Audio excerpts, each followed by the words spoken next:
This is a C2 or second generation Corvette. We're driving a 1966 model with an L72 427 cubic inch V8 and a 4-speed manual transmission. The second gen is my favorite Corvette largely because of the 67 427 Roadster that I restored long ago. That's Corvette Chief Engineer Tad's Uchter behind the wheel. Tad's joined GM in 1977 and began working on Corvettes in the 1990s, which makes his observations on the Corvettes he didn't work on all the more interesting. Tad has been busy with the launch of the 7th generation Corvette Stingray, not to mention the Z06 version, but not so busy that he couldn't drive car and driver down memory lane in ancestral Corvettes from C1 through C6. I've known him for 20 years, and he's always been the kind of guy who's up for a quick spin around the block for no reason other than to talk Corvettes with a fellow car nerd.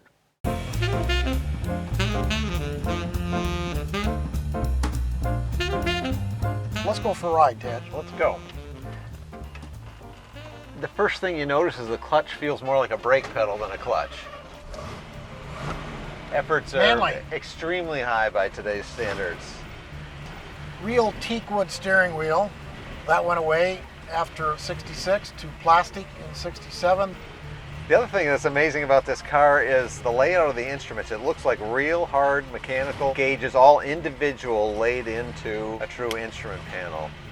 And walking up to the car, those knockoff wheels, they're tough to beat in terms of looks. They're gorgeous. They're clean, and the propeller looking nut on there, it's just I believe fantastic. Kelsey Hayes made those, and again, it was a very special, desirable feature. And this was the end of the skinny tire era. No wide ovals, no low profile tires, still skinny. And you mentioned the teak wood. We like to talk about use of real materials on the interior. That's a great example. And even the spokes look like high nickel stainless. Never gonna rust, gonna look that way forever for the life of the car. It's really cool. And sort of like we were talking about the last car, the C1, there was a little boating influence. That reminds me of a little bit of a boat too. It gets a nice patina after a while. It's very grippy. And you mentioned the instruments. Even the clock is huge and very attractive. Yeah, they're big. It seems like there's a lot of room for instrumentation. Clusters over the years. What we call a big cluster today is tiny by this standard. This is one of the first FM radios too, and you can switch the display by flipping a little panel. Yeah, mechanical. Yes. Flip of the display. Very mechanical. It's cornering pretty flat. Steering looks slow.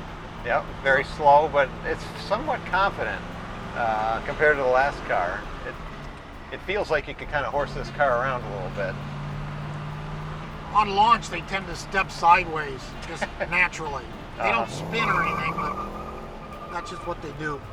Using the axle as a locating member, I think, was not a brilliant idea. Do you think it has power steering? No, it doesn't feel like it. Manly buyers would avoid power steering because, of course, it was a performance loss, and they would suffer through the parking grief with that. But both the shifter and the steering had two positions, fast and slow, just where you put the linkage in the holes in the levers. See a lot of visible fasteners. We've banished those in modern cars, but personally I like the mechanical look. I like to know I can take it apart and put it back together and it'll be exactly as it was originally. It really doesn't bother me to see them. Well, the black ones on the main cluster panel, those are kind of nice. I can do without these probably. We could make them black as well. And notice the handhold too. Yep. Remember on C5 we did that, and that was a nod to having a hand holder there.